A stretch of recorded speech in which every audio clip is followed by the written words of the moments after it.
नमस्कार, मैं संजय एडमैन और आप देख रहे हैं खबर समय।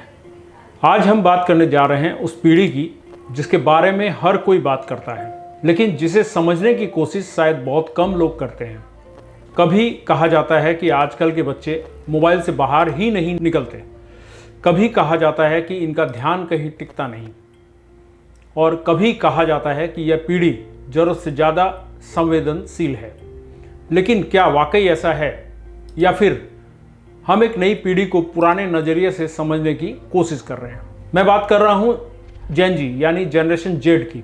आमतौर पर 1997 से 2012 के बीच पैदा हुई यह पीढ़ी इंटरनेट के साथ ही बड़ी हुई है। लेकिन जेन जी को सिर्फ मोबाइल चलाने वाली पीढ़ी कह देना शायद बहुत आसान निष्कर्ष होगा, क्योंकि यह सिर्फ एक नई उम्र का समूह नहीं है, यह सोचने का एक नया तरीका है। हमारी पीढ़ी को याद होगा कि जब इंटरनेट नया नया आया था तो वह एक अलग अनुभव था। इंटरनेट चलाना भी एक खास बात हुआ करती थी, लेकिन जेन जी के लिए इंटरनेट कभी नया नहीं था। Smartphone, social media, video, online gaming और डिजिटल दुनिया, यह सब इनके जीवन का हिस्सा बनकर पहले से ही मौजूद था। यही कारण है कि इन्हें डिजिटल नेटिव कहा जाता है। अब अक्सर कहा जाता है कि जेन जी का अटेंशन स्पैन बहुत कम है, लेकिन क्या सचमुच ऐसा है, या फिर इनके पास हर दिन इतनी ज़्यादा जानकारी पहुंच रही है कि उन्होंने बहुत जल्दी फैसला लेना सीख लिया है? कुछ ही सेकंड में ये तय कर लेते हैं कि वीडियो देखना है या नहीं, बात असली है या सिर्फ दिखावा, कंटेंट काम का है या समय की बर्बादी। यानी शायद इनका ध्यान कम नहीं हुआ है, इनका फिल्टर तेज हो गया है। और एक बात जेन जी के बारे में साफ दिखाई देती है, इन्हें नकलीपन ज़्यादा देर तक पसंद नहीं आता।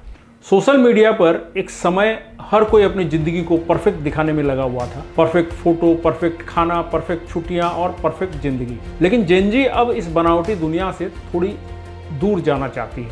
इन्हें ऐसी बातें पसंद आती हैं जो असली लगे, जहां गलतियां भी हो, संघर्ष भी हो, और ज़िंदगी को सजाकर नहीं बल्कि जैसी है वैसी दिखाया जाए। शायद यही कारण है कि आज कई बार एक साधारण मोबाइल वीडियो भी लाखों लोगों तक पहुंच जाता है, क्योंकि आज सिर्फ कैमरा की क्वालिटी नहीं देखी जाती, लोग यह भी देखना चाहते हैं कि आपके पास कहने के लिए कुछ असली है या नहीं।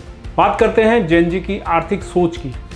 आज का युवा सिर्फ नौकरी पाना नहीं चाहता, वह नौकरी के साथ साथ कुछ और भी करना चाहता है। कोई कंटेंट क्रिएशन कर रहा है, कोई फ्रीलांसिंग कर रहा है, कोई अपना छोटा ऑनलाइन बिजनेस चला रहा है, तो कोई नौकरी के साथ साथ साइड हैसल कर रहा है।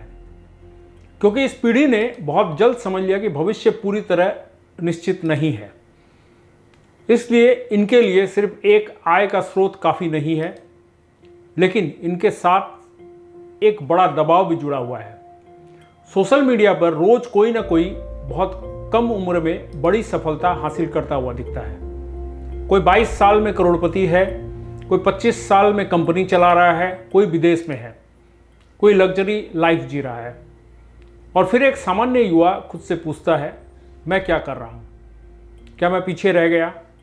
यहीं से शुरू होता है कंपैरिजन, और फिर आता है FOMO, fair of missing out. यानी कहीं ऐसा तो नहीं कि बाकी सब लोग ज़िंदगी में आगे निकल गए और मैं पीछे रह गया। सोशल मीडिया ने तुलना का दायरा बहुत बड़ा कर दिया है। पहले आप अपने आसपास के लोगों से तुलना करते थे, आज पूरी दुनिया आपके मोबाइल के अंदर है, और शायद यही इस पीढ़ी की सबसे बड़ी चुनौतियों में से एक है।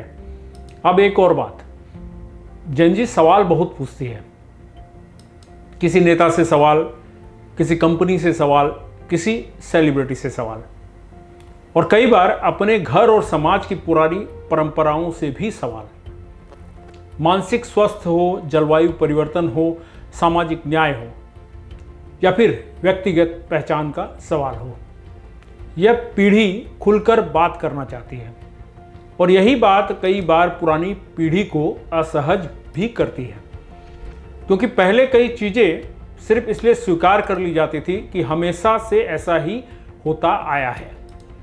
लेकिन जेन जी पूछती है क्यों, और अगर इस क्यों का कोई जवाब नहीं मिलता तो यह पीढ़ी बदलाव की मांग करती है। लेकिन जेन जी की जिंदगी का दूसरा पहलू भी है। यह शायद सबसे ज़्यादा कनेक्टेड जनरेशन है। हर समय phone, message, video call, social media, हजारों फॉलोअर्स, सैकड़ों कॉन्टैक्ट। लेकिन इसके बावजूद बहुत से युवा खुद को अकेला महसूस करते हैं। सोचिए, फ़ोन में हजारों लोगों के नंबर्स हैं, लेकिन मुश्किल समय में किसे फ़ोन करना है, कई बार इसका जवाब नहीं मिलता। यही है डिजिटल लोनलीनेस। आप हर समय लोगों से जुड़े हुए हैं, लेकिन जरूरी नहीं कि कोई आपको सचमुच समझ भी रहा हो। आपकी पोस्ट पर हजारों लाइक्स आ सकते हैं, लेकिन आपका दर्द जानने वाला शायद कोई ना हो। और यह जेन-ज़ी के सामने एक बड़ी चुनौती है। इसके साथ ही लगातार सफल होने का दबाव।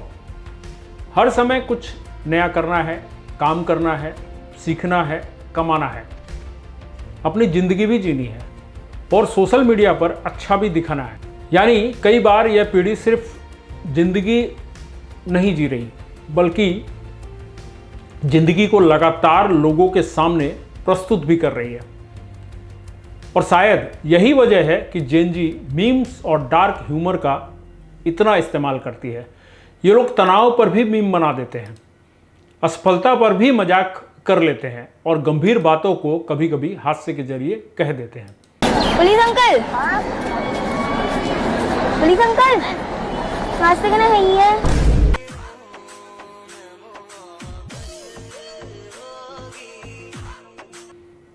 कई लोगों को यह अजीब लगता है, लेकिन शायद यह मुश्किल समय से निपटने का इनका अपना तरीका है।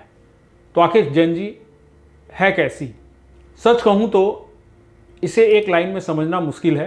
यह बहुत तेज है, लेकिन कई बार बहुत परेशान भी। यह आज़ादी चाहती है, लेकिन असुरक्षा से भी जूझती है। यह दुनिया से जुड़ी हुई है, लेकिन अकेली भी है। यह पुरानी परंपराओं पर सवाल उठाती है, लेकिन अपनी अलग पहचान भी तलाशती रहती है। और शायद सबसे महत्वपूर्ण बात, यह पीढ़ी किसी बात को सिर्फ इसलिए स्वीकार करने के लिए तैयार नहीं है कि हमेशा से ऐसा ही होता आया है।